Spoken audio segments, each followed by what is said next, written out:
Hi అండి, అందరికీ వందనాలు. ఎలా ఉన్నారు? బాగున్నారా? దేవుని కృప ద్వారా మీరందరూ క్షేమముగా ఉందరుగాక. దుఃఖం వేరు, మనోదుఃఖం వేరు. దానియేలునకు కలిగిన దర్శనాన్ని బట్టి దానియేలుకి కలవరం ఏర్పడి మనోదుఃఖాన్ని కలిగి ఉన్నాడు.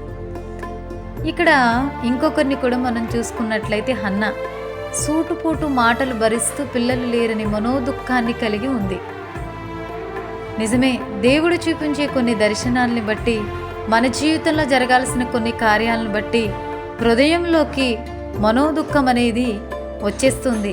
జరగబోయే పరిస్థితులు మన కళ్ళకు కట్టునట్టు కనిపిస్తూ వేధించే సమస్యలను బట్టి కృంగుదల మన హృదయంలోనికి ప్రవేశిస్తుంది. అలానే ఉండిపోయి సమస్యకు పరిష్కారాన్ని ఎప్పటికీ పొందుకోలేం. మరి ఏం చేయాలి? ప్రార్థనతో విజయాన్ని సంపాదించి దుఃఖానికి కారణమైన సమస్యల నిమిత్తం ప్రార్థించి వాటిని బయటకు పారద్రోలవలసిన వారమై ఉన్నాం. అలా పారద్రోలుదాం, అద్భుతాలను మన సొంతం చేసుకుందాం. మనోదుఃఖం అనేది గుండెని పిండుతుంది. ఆ పిండినప్పుడే ప్రభు మరింతగా ఆయనపై ఆనుకునేలా చేస్తుంది. ఆనుకున్నప్పుడే అద్భుతాలను పొందుకునేలా చేస్తుంది. ఈ మాటలు మిమ్మల్ని ధైర్యపరిచినట్లయితే లైక్ చేయండి, షేర్ చేయండి, సబ్స్క్రైబ్ చేయండి. అందరికీ నా వందనాలు. God bless you all. Subscribe చేసిన మీ అందరికీ నా ప్రత్యేకమైన వందనాలు.